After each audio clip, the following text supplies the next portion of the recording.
Step into a world of adventure and join our players in the epilogue of Season 1 of Quest. We are thrilled to have you, but we'd be even more thrilled if you became a patron of our podcast on Patreon. I'm Dungeon Lord Jay, and this is Quest.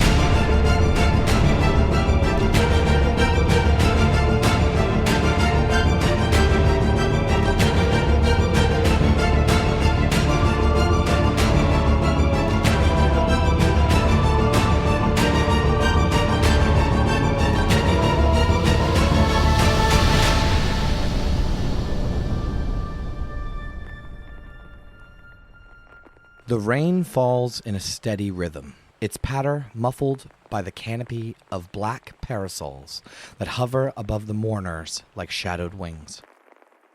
The city of the dead, known for its sprawling beauty, feels different today, somber and subdued.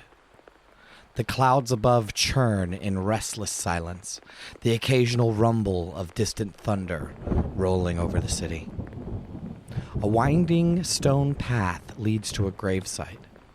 The grave is fresh, the dirt damp and rich, bordered by a modest wooden frame. Beside it stands a polished headstone, rain tracing down its surface like tears.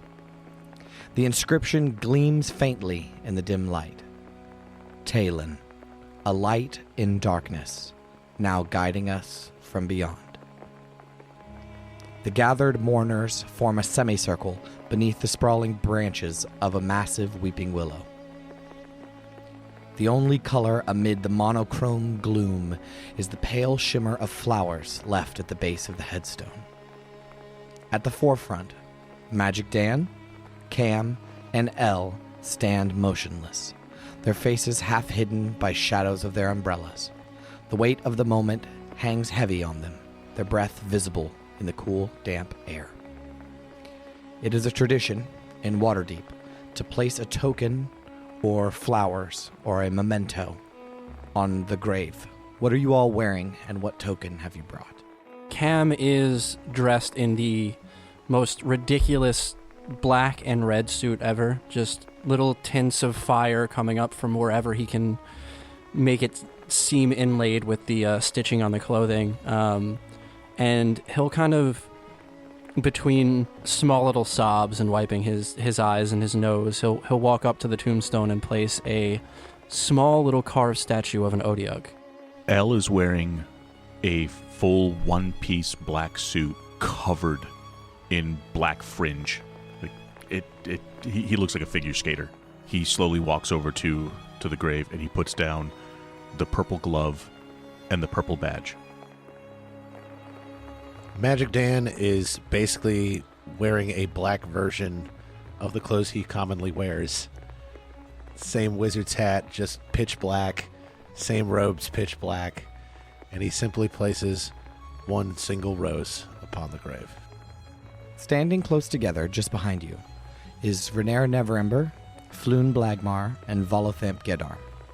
Renaer, cloaked in black, holds his umbrella low, his sharp features softened by grief as he gazes at the headstone.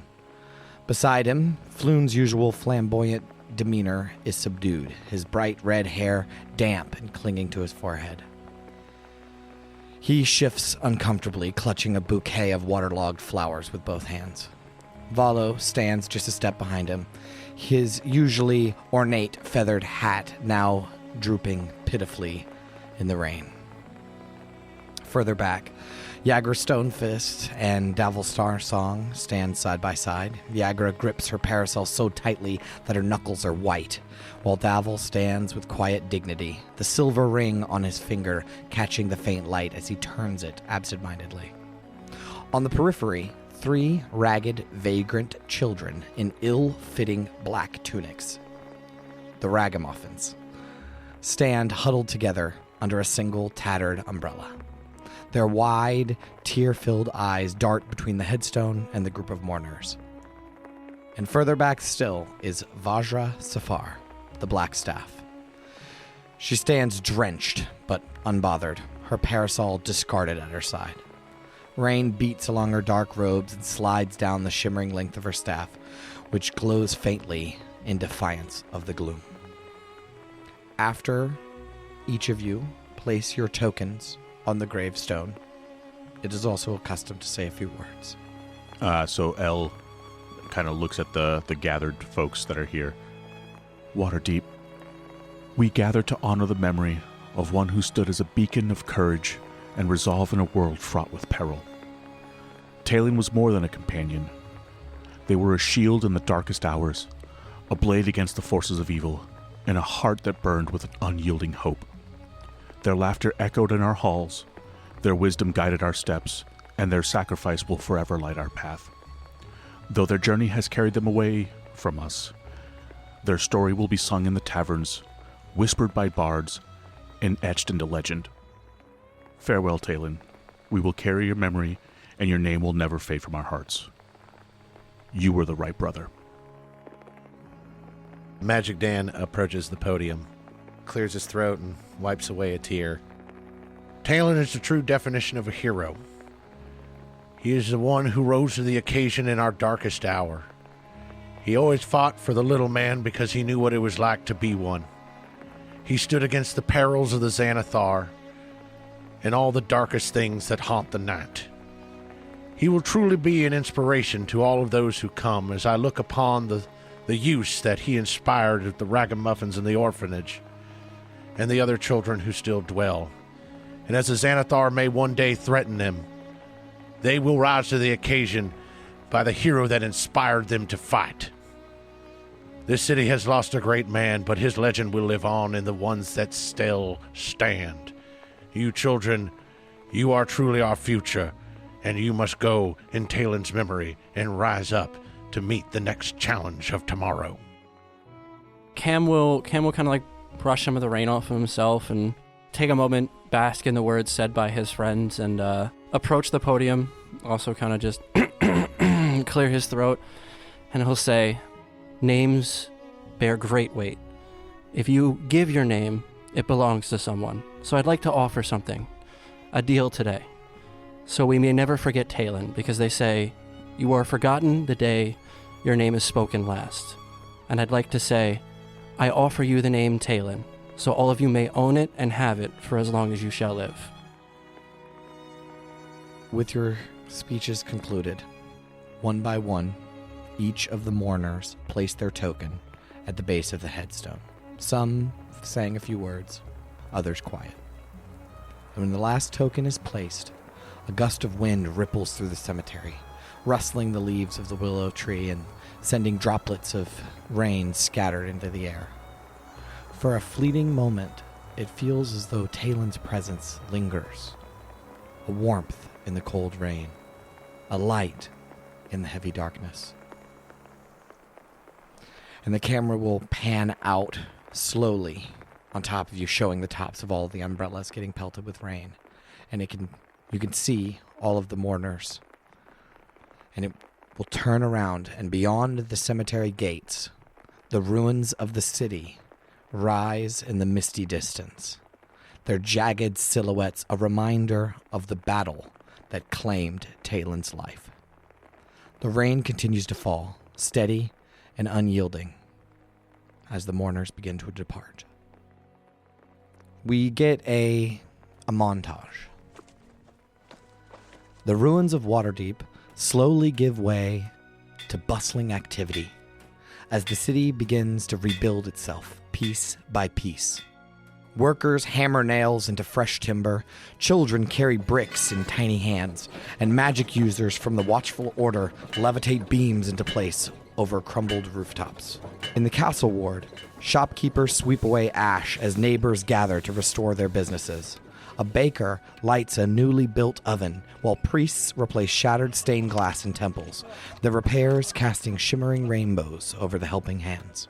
Everywhere, the rhythm of hammers and the murmur of quiet determination echo through the streets, a city rising from the ashes with the collective strength of its people.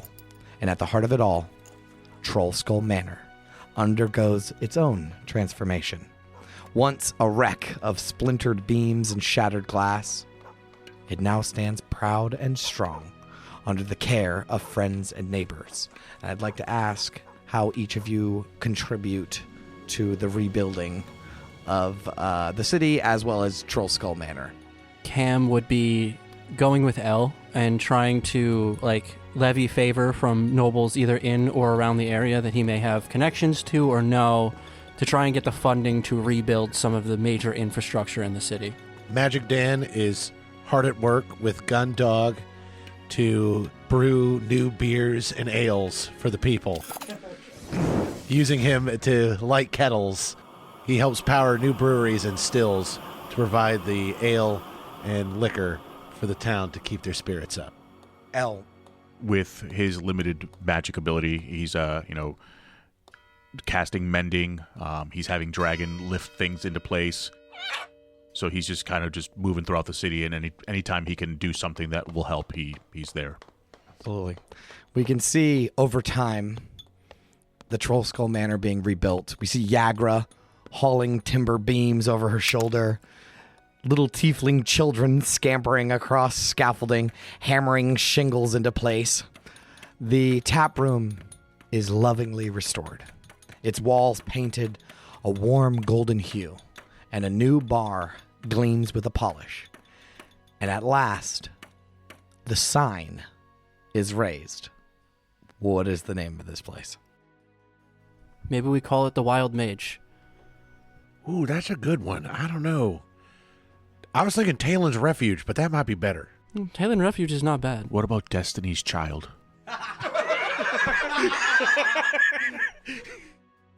No, I like the Wild Mage. The sign reads, "The Wild Mage," in elegant filigree.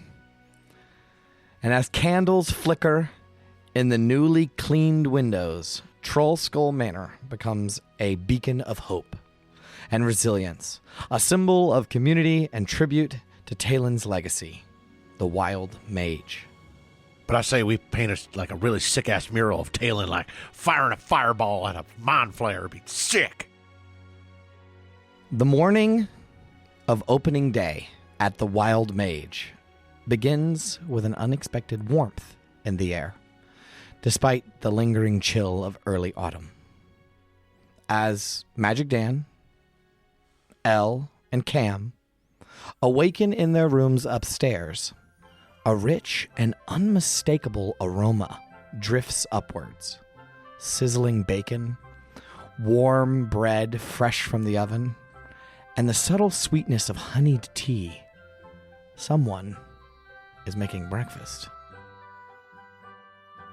Dan, if you're cooking breakfast naked again, I swear to God. I learned my lesson with the bacon the last time. Okay, that's fair. Elle, is that you? I didn't know you knew how to cook. I do not know how to cook. Who's... Someone's in the house. Oh, Gun Down, come on. You guys run down the stairs? Okay. Descending the creaking staircase into the tap room, you are greeted by the soft golden glow of sunlight streaming through the freshly cleaned windows. The tap room is immaculate, every surface gleaming and polished. And on the far counter, a steaming pot of tea and a platter of breakfast foods have been laid out, perfectly arranged, as if waiting for honored guests. Yet there is no sign of any cooks or servers. Look, I'm not going to turn down a free breakfast. If we got a house that cooks breakfast, that's pretty sweet. And I grab one of the plates and I just start eating.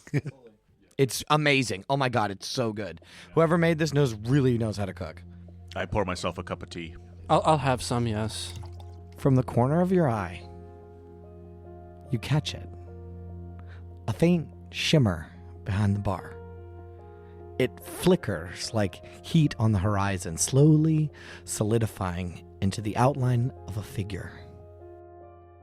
A ghost. I think Cam, holding up a cup of tea and puts down his fork with the bacon in it, will look over towards this spectral image and say, "Liff, is that you?" You can barely make out his form. He appears to be kind of stocky. He has the faintest hint of a handlebar mustache and an apron tied around his waist. His movements are precise and deliberate as he places clean mugs onto the counter. He never looks directly at you, but he clearly knows that you're there and talking to him. He doesn't speak, and he doesn't make any grand gestures.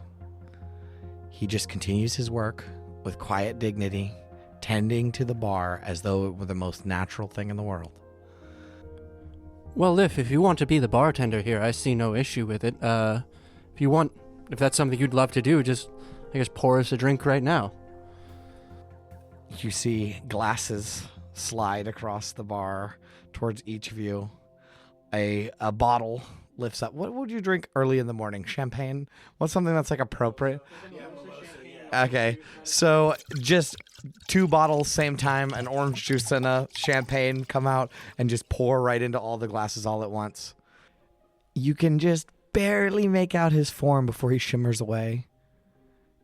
And when he finally does look up at you, his translucent face bears a faint but unmistakable smile. Proud, grateful, and hopeful all at once. And it becomes very clear to all of you. This ghost has been waiting for this moment. A chance to care for the tavern, to see it alive again, and to be a part of its future. He doesn't speak, but his message is plain. He belongs here. Well, you guys were right. This place was haunted. Oh, yeah.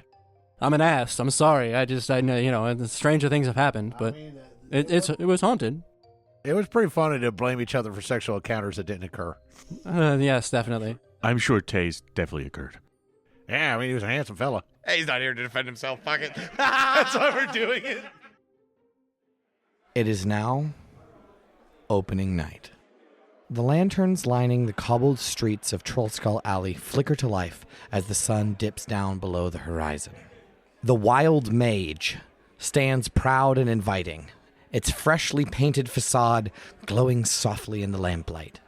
Inside, the tap room is alive with energy, the hum of conversation mingling with the faint sounds of the barred 3 strings from a corner near the fireplace. The freshly polished bar gleams under the warm light of the hanging lanterns and rows of bottles and glasses perfectly arranged by unseen hands. Tables are packed with patrons, friends, allies, and curious neighbors who've come to celebrate the reopening of the tavern. Magic Dan, Cam, and Elle are at the center of it all, mingling with guests, receiving congratulations, and soaking in the overwhelming sense of accomplishment that fills the room. You will see Renaer leans casually against the bar. He's deep in conversation with Floon. Floon holds a mug of ale, already halfway into a lively retelling of one of your adventures, to some unfamiliar patrons. Renaer watches him with a fond smile, occasionally stepping in to gently correct some of Floon's more imaginative embellishments. Volothamp is perched at a table nearby Renaer. He's holding a mug in one hand and gesturing animatedly with the other as he describes his latest book project to a small captive audience. Yagra Stonefist is hard to miss.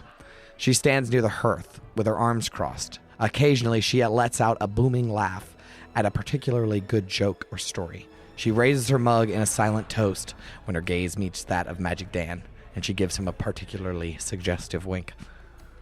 There are the Ragamuffins, the trio of scrappy children that dart between the tables. They appear to have made themselves servers. Nobody asked them to do this. They just have taken it upon themselves to serve everyone drinks. Elafir is here as well in his crimson and gold uniform. He leans against the bar and flirtatiously chats up a blonde half-elf woman. There is also Daisy May, who is the elven herbalist of Kurlan's Crown across the street. Embrick and Avi, the fire and water genasi couple that are bickering back and forth very intensely. And also, in the corner of the room, there is a setup of like a makeshift display of trinkets on a table, and there is this wiry-ass kobold, and it's Percival Storefront from Storefront, who has set himself up a little place to sell stuff inside of your tavern. No one told him he could do this, by the way. He just has taken it upon himself. The last guest is sitting near the edge of the room, and is a noble woman. She sits alone at a small table. Her dark hair frames her face. She wears an elegant, high-necked black dress, and her gloved hands rest lightly on the half-empty glass of red wine. Elle and Renair, you both would recognize this person. This is Ezavel Rosnar. You used to relentlessly tease her when you were little kids. You all three grew up together. But she doesn't speak to anyone. In fact, she's actively avoiding people. But her presence feels deliberate. And all of you will notice that occasionally she gives a look to each of you. And if you return the gaze, she looks away quickly. Dan? Yeah, what's going on? I can't tell if that woman is checking me out, you out, or Elle out, but we should find out what's going on before Yagra beats someone to death in this bar. Oh, look, I mean, Yagra, she's a sweetheart, and she knows that I ain't straying away from her. Yes, but jealousy is a fickle thing, especially when, imbibing in spirits. And we don't need her beating up one of our patrons. Especially on opening night. Oh, yeah, that would be bad, because I've seen her literally, pick a guy up, over her head and hook him right through a window. Sick. Not so hard. Yes, we God damn it. Yes, well, that must be a sight, but, we just put these windows in. Yes, Elle, these are nice windows. They came from Neverwinter. Fair. All right, well, you go over and talk to her. I mean, what? Does anyone know who she is? No, anybody? I do. She was a childhood friend that me and Renair used to pick on relentlessly. Did someone say my name? Ah! Renair says. Where did you come from? I was standing right. You're right in front of me. It's a lot going on tonight. There's so many people. I am so sorry, Renair. Yeah, I kind of lost focus. It's okay. Her name is Ezavel.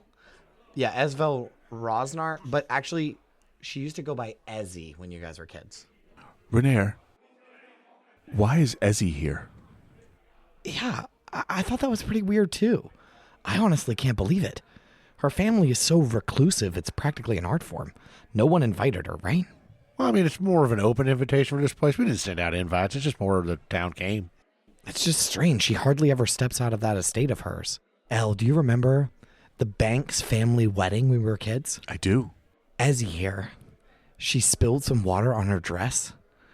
And Elle, you teased her mercilessly for peeing her pants.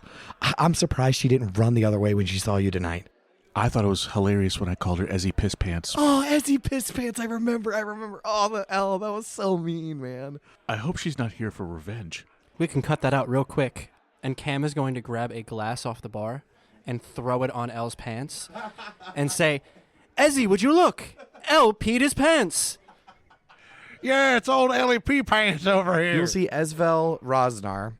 You catch her attention when you say Ezzy. And she looks over and immediately starts snickering and covering her mouth like she can't laugh. It's unladylike to laugh really loudly. Meanwhile, Yagra, Yagra picks a man up and body slams him through the table. hysterically laughing the whole time. I guess I'm going to have to go talk to her with my pee pants. Thank you for that, Cam. You are so very welcome. It broke the ice. Oh, yeah, it's great, man. It's a good opportunity. Go over there. I know what this is about. Do you? Yeah, man. You're a big hero. She's probably harbored a crush for you the whole time when you were a kid. I bet you picked on her because you liked her. Yeah, you definitely picked on her because you liked her. Yeah, I bet you did, you big old dork. If you don't go over there, I will. And you don't want me talking on your behalf. Yeah, I bet she's a really great dance partner. So as you approach her, she is trying so hard not to laugh at you. But when you get close enough, she pulls herself together and she says, Well, Eltior, it's been a long time. I need you to make a history check or a perception check. We're going to go history. 26. Her voice is incredibly familiar. You can't quite place it, but something about the way that she speaks is just so familiar. It's been a long time. It has. This is the point where I make fun of you and your Ellie pee-pee pants, was that? As a hero of Waterdeep, it is customary to pee one's pants, and I don't know if you knew that. That is news to me. Cam is dying in the corner with Magic Dan right now. There really is only 4 heroes of Waterdeep, so I would understand why you don't know that. Ah, I see. Well, it's no surprise to me then that you've built this place up. I think we might have gotten off on the wrong foot. It's really nice to see you. It's nice to see you as well. To what do we owe the pleasure of you visiting the Wild Mage? I've heard you built a community here. It's admirable. Let's just say I've developed an interest in seeing people like you succeed, regardless of what happened when we were children. I know you're a good person. I'm sorry about all that. I guess I'll just be honest with you. I always kind of had a little crush on you growing up. Stop. It's fine. No need to apologize. I was only teasing myself. You're a hero of Waterdeep now. Standing against monsters like the Xanathar takes more than bravery. It takes friends, even if you don't always know they're there. Can I buy you a drink? I must be going. She stands up. Enjoy your evening, Elteor. You've earned it. And don't worry, I won't spill anything on my dress this time. It was good seeing you. Farewell. She immediately leaves, without saying another word. Oh, what the hell, man? We should have struck up a band so We you really could should dance. have. I would have gotten the harmonica out, honestly. Oh, man, we totally missed opportunities. She had a thing for Cam. Hold on! Hey, you know what's surprising? If you do go outside, she's fucking gone. Like a shadow in the night, just disappeared. You were like reclusive and you recognized her voice, and I was like, yeah, okay. All right. She is the Black Viper. While we're sitting at Dan, well, now that that's over, I heard you had a new invention you were working on? Oh, yes. I call it the Powered Fist. It just punches through shit. I still don't know its purpose, but I just want to, fist some stuff with it. Just bam, fist.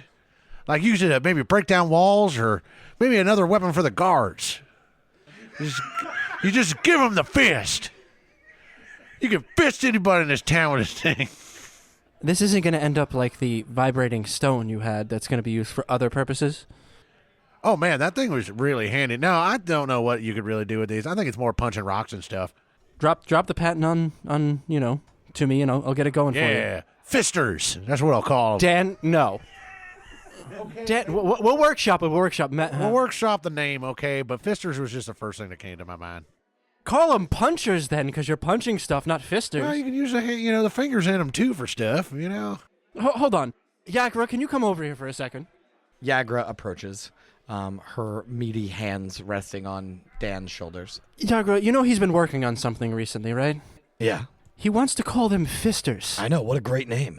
Thank you, Yagra. You're always supporting my ideas. Fisters it is. Okay, fine. If no one else is gonna... Yeah, give those minds a fist. Punch your way right through those holes. I love it. Well, how have things been going with you two? Oh, things have been going quite well. I mean, luckily when we rebuilt the place, I soundproofed my room so you don't know how well it's going. I was wondering why the noises stopped. She elbows you really hard, like it hurts.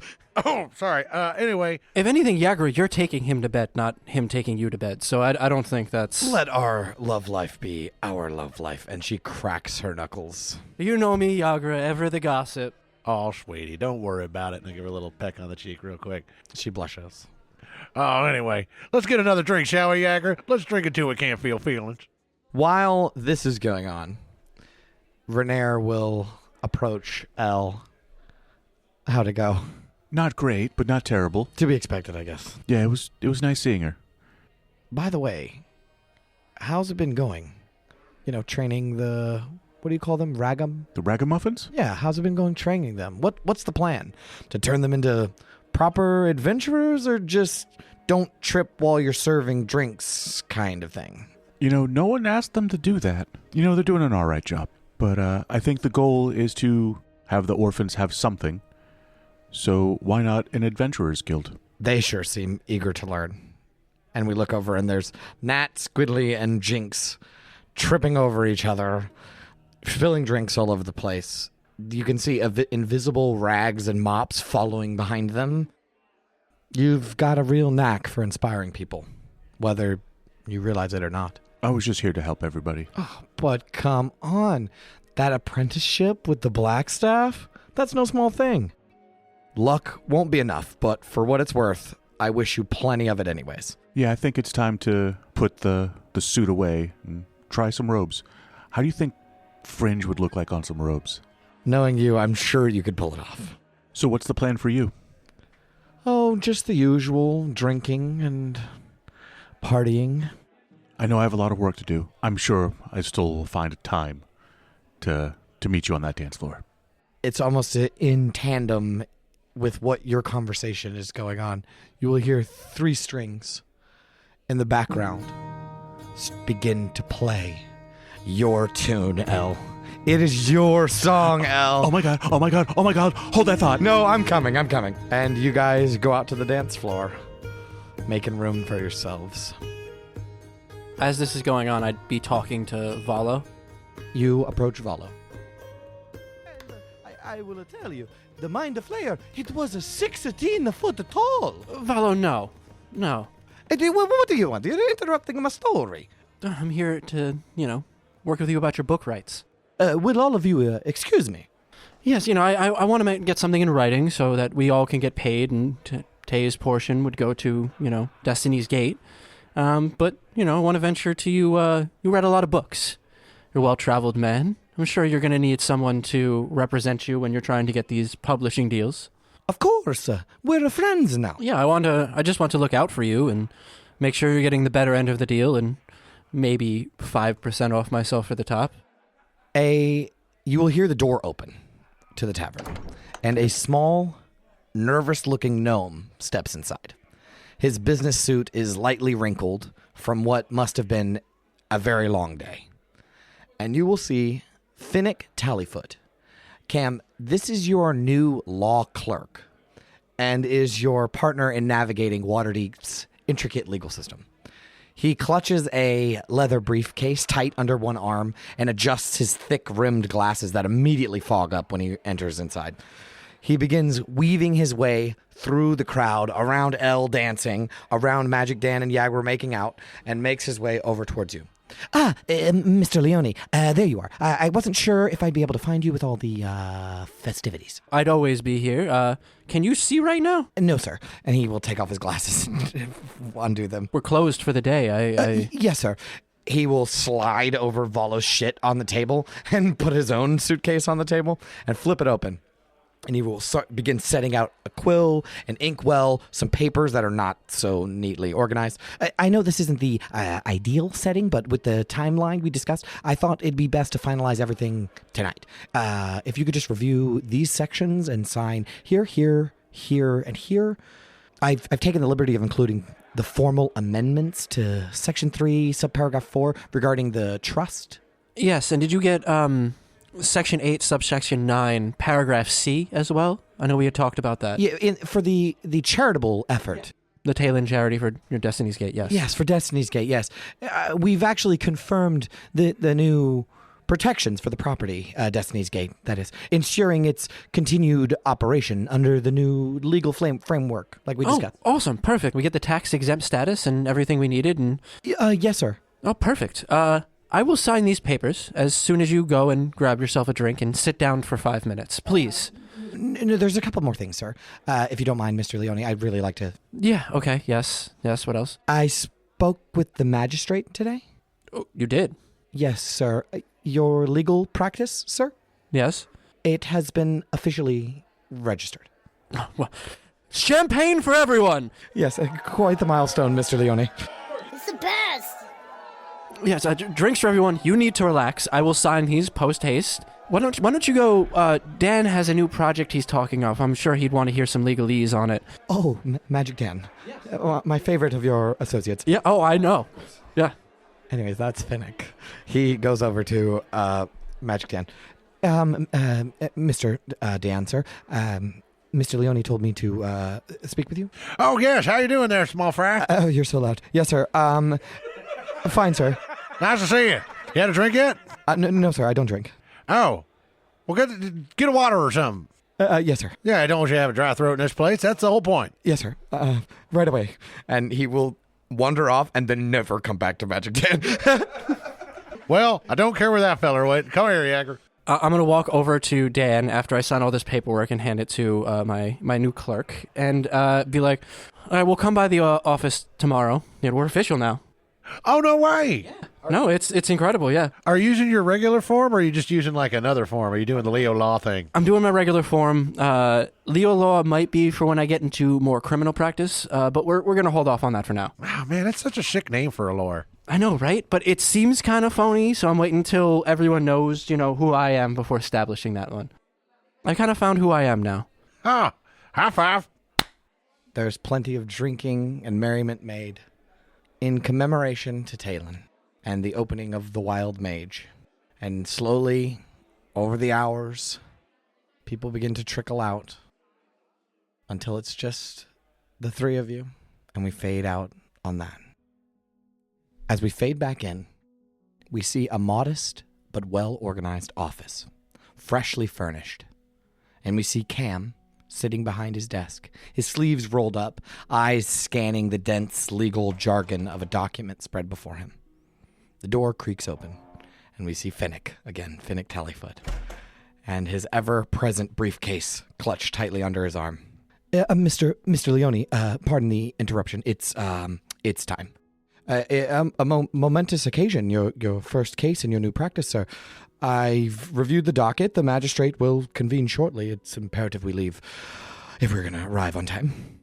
I must inform you, Mr. Leone, that your associates, Mr. Farmelin and Mr. Magic Dan, are downstairs, insisting on escorting you to court. I advised them that this is hardly the time for distractions, but naturally, they ignored me entirely. Finnick, it's important that Dan's here today. He is, pursuant. Of course. When's the last time you ate, Finnick? Mr. Leone, I don't eat until the cases are all closed. Then you haven't eaten in, 2 days now? Go get some food. Okay. He begins nervously cleaning his glasses. Are you sure about that, Mr. Leone? 100%, yeah. You did all you could. There's nothing you can do anymore. And I'll start descending the steps, see Dan, and look at him and say, well, we ready to do this, Dan? That's right. I got the schematic of the original foot right here. And I kind of unfold it out and point. It's like, that's where they added the extra toe. Well, perfect. I mean, this is, I had a copy of this, but if this is the original, this is perfect. Oh, yeah. Signed and dated by the Temple of Gond. Oh, well, flawless. And Elle, pleasure to have you here. Yeah, I wouldn't have missed your first case. I'm nervous. I got to tell you guys. I'd rather be taking on Xanathar again than doing this. Honestly, I'm really nervous. Do you need me to appear behind the judge and take him out? I'm not ruling it out. If anything, it'll be the Bitsy family, right? Oh, yes. Here, have a shot of Goblin Courage. And I hand him like a flask that I pull out of my coat that I've been drinking off of. No, I'll take a sip and hand it back to him. Okay, we got this. Let's do this, Dan. That's right. And I take an even bigger swig and like tuck it back into my coat. To the law! You all stand at the base of the courthouse steps. The towering columns above casting long shadows in the crisp morning light. Next to you are your friends, Magic Dan, Elle, and Cam. The weight of the moment settles on your shoulders as you look up at the courthouse. I had a feeling our adventures would end up with us at the courthouse. I just never figured like this. I'm proud to have you guys all here today. Let's make history. And we fade to black. Goodbye, Cam. We fade in on Magic Dan. The ceremony takes place in the sprawling gardens of a noble estate that Magic Dan somehow borrowed for this occasion.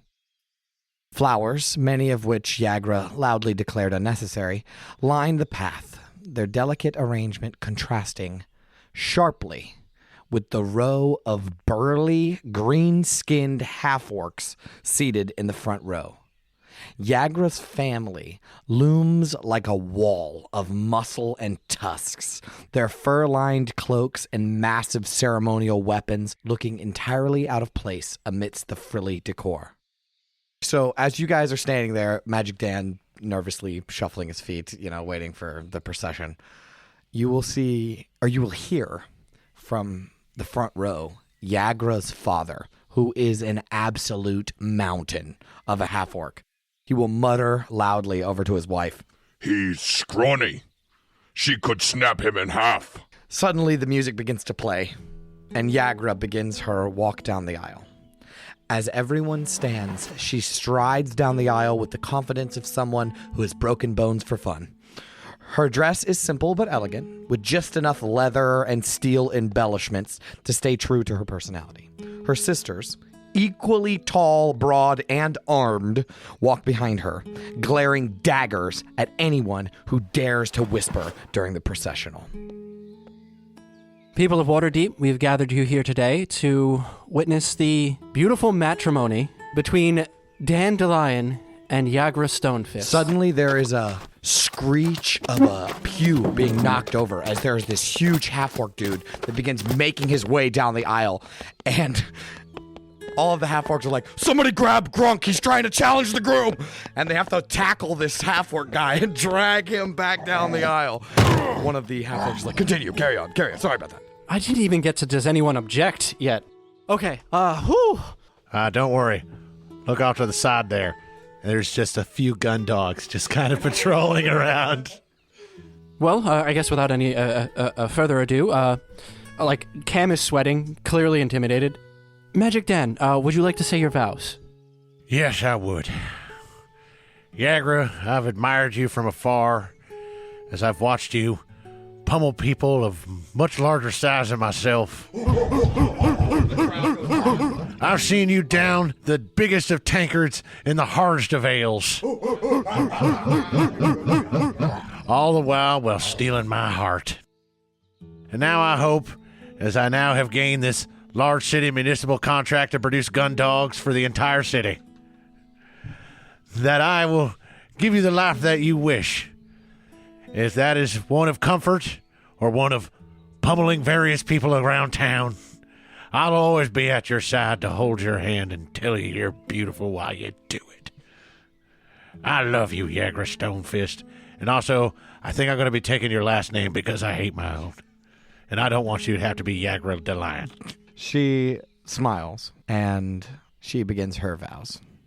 Dan, you're annoying. You're flashy. And probably the most impractical magic man I've ever met. But somehow, you've made yourself indispensable. You've got guts. You stand your ground, even when it's stupid to do so. And you've never backed down from me, no matter how much I tried to scare you off. I'm not big on promises, but here's one. I will fight with you, for you, and beside you. And if anyone gives you trouble, they'll answer to me. And she glances back at the guy, Gronk, who is still grabbing onto the floor, trying to drag himself towards the aisle. And people are like, no, don't worry, buddy. Everything's fine. And she'll say, including all of them. So I'll keep you alive, keep you humble, and keep you mine. You'd better not make me regret it. I won't. The rings, Meowsalini. Thank you, my little prince. Boop. I would like to now pronounce you man and wife, and I think it's better to say you may now kiss the groom. Yagra will pull Dan into a deep dip and kiss him. Is there anything you would like to do? Just give like a thumbs up real hard. And we fade to black on that. Goodbye, Magic Dan, the practical magic man. We fade back in. Morning light filters through the tall windows of Elteor's modest room, casting soft beams across the wooden floor. At the foot of his bed sits a worn trunk. El kneels, his fingers lingering on the clasp before opening it. As he lifts open the lid of the trunk, you see the rogue's mantle, the rapier that he's used this entire time, and he reaches into his pocket and he pulls out a bag of teeth and he places it in. Goodbye, Cam. He reaches into another pocket and this little circular stone that continues to vibrate. He sets that down next to the bag of teeth. Goodbye, Magic Dan. And then finally, from around his neck, he unclasps a purple dragon tooth necklace and he places it in gently. Goodbye, Tay. You fold them all carefully and tuck them beneath a cloth as though sealing away that chapter of your life. And turning to the bed, your eyes fall on the apprentice robes of the Blackstaff, their deep blue fabric edged with glowing silver runes. They feel heavier than the leather as you lift them, not in weight, but in significance. Draping the robes over your shoulders, you fasten the clasp, and the runes briefly flare to life, acknowledging their new bearer. And in a small mirror across the room, you see not a dark, armored rogue who moved through life unseen and unattached, but you see a man starting to grasp something larger, a desire to build, protect, serve others. You close the trunk, resolve setting over you. It's time for a new song. You step forward, ready to meet a life of discipline, magic, and service head on. And we fade to black. Thank you so much for tuning in to the final episode of Season 1 of Quest. We are incredibly grateful for all your support and for joining us on these wild adventures. If you are enjoying the show and you want to help us keep the adventure going, consider becoming a patron on our Patreon. As a patron, you'll get access to exclusive content and behind-the-scenes extras. We appreciate all of you and can't wait to see you next time. I'm Dungeon Lord Jay, and this has been Quest. Elturel has fallen. The once holy city hangs by a thread, chained above the fiery wastelands of Avernus, the first layer of the 9 hells. Demons and devils clash in an endless war, and the people of Elturel are caught in the chaos, their salvation slipping further away with each passing moment. Join The Descent, an actual play Dungeons & Dragons YouTube series, following a company of Flaming Fist adventurers as they uncover the truth behind Elturel's fall and descend into the 9 hells. With gripping storytelling, high-stakes combat, and an immersive world, The Descent brings you the full D&D experience. The gates are open. The Descent has begun. Watch it now on Dungeon Lord Jay's YouTube channel. Just search Dungeon Lord Jay on YouTube. Are you ready to descend?